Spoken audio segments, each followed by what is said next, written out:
अच्छा, last week जो Canadian federal government ने अनाउंसमेंट की थी बजट में, उसमें कैपिटल गेन्स इंक्लूजन रेट के हवाले से एक बहुत बड़ी खबर थी कि उन्होंने 50% से बढ़ा के उसको 66% कर दिया। अच्छा, जो उन्होंने नैरेटिव पेश किया वो ये किया कि भाई ये तो सिर्फ 0.13% कैनेडियंस को इम्पैक्ट कर रहा है, 98% कैनेडियंस जो हैं वो तो इस पर इम्पैक्ट हो ही नहीं रहे, जो कि एक मिसलीडिंग स्टेटमेंट है। वो कैसे? वो इसलिए कि जो उन्होंने थ्रेशोल्ड बताया ना, $250,000 का, अगर इंडिविजुअल का गेन जो प्रॉफिट है वो इस थ्रेशोल्ड से कम है, यानी कि 250,000 से कम है, तो फिर तो उस पर जो कैपिटल गेन्स का इंक्लूजन रेट है वो वही लगेगा जो पहले था, 50%। लेकिन अगर किसी इंडिविजुअल का जो प्रॉफिट है किसी एसेट सेल के ऊपर वो 250,000 से ज़्यादा है, फिर उस पर लगेगा 66% का नया रेट। ये है इंडिविजुअल का थ्रेशोल्ड। प्रोफेशनल कॉरपोरेशंस इससे बाहर हैं, यानी कि ये जो थ्रेशोल्ड की जो लिमिट है ये प्रोफेशनल कॉरपोरेशंस पे अप्लाई नहीं होती। अच्छा, आप पूछेंगे कि प्रोफेशनल कॉरपोरेशंस कौन होती हैं भाई?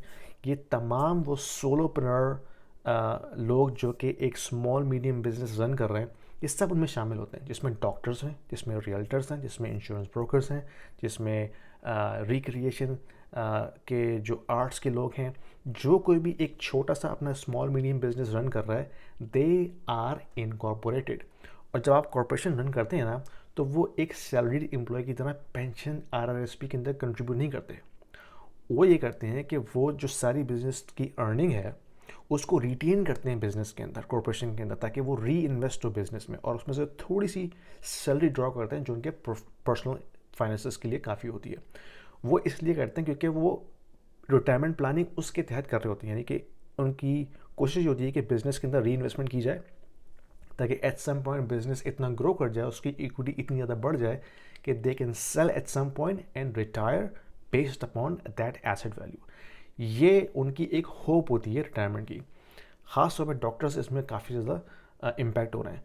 तो जो गवर्नमेंट का नैरेटिव था ना ये कि भाई ये तो सिर्फ 0.13% को इम्पैक्ट कर रही है, that is absolutely false narrative. जो लोग भी प्रोफेशनल कॉरपोरेशन रन कर रहे हैं, चाहे वो रियल्टर्स हों, डॉक्टर्स हों, नर्सेस हों, कोई भी स्मॉल कोई बिजनेस कोई शॉप रन कर रहा है, they all are incorporated and they all will be impacted whenever they sell the business. और नॉर्मली जितने भी बिजनेस होल्डर्स हैं वो उसको एज अ रिटायरमेंट प्लान के तौर पे रन करते हैं, ताकि at some point when they sell it they can get something out of it, और फिर वो उस पर अपनी रिटायरमेंट गुजार सकें। The government is screwing their retirement plan, और जो कि ये मेरे हिसाब से बहुत गलत है, क्योंकि आपने पहले तो एक होप दी उन बिजनेस ओनर्स को कि भाई वो अपना बिजनेस इस तरह से रन करें, and now you are coming back to them to take a big cut into out of their pension, जो कि मेरे हिसाब से बहुत गलत है। आई थिंक उससे होगा ये कि जो बिज़नेस इन्वेस्टमेंट है ख़ासतौर पे SMB लेवल पे, वो अब इस पे इम्पैक्ट होगी। लोग अपना नया बिज़नेस जो है कनाडा में नहीं स्टार्ट करेंगे, क्योंकि उनको पता है कि कैनेडियन गवर्नमेंट ने एक तरफ हैंड कर दिया, नेक्स्ट टाइम भी वो हैंड ज़रूर करेंगे। तो जो इस तरह के बिजनेसमैन हैं जिनके पास कैपिटल है, they will most likely not invest in Canada any more, जो कि एक बहुत बड़ा ब्लो होगा कैनेडियन इकॉनमी के लिए। Anyway, you let me know what you think about this, comment में डाल के बताइए। वीडियो पसंद हो लाइक कीजिए, शेयर कीजिए और सब्सक्राइब जरूर कीजिएगा।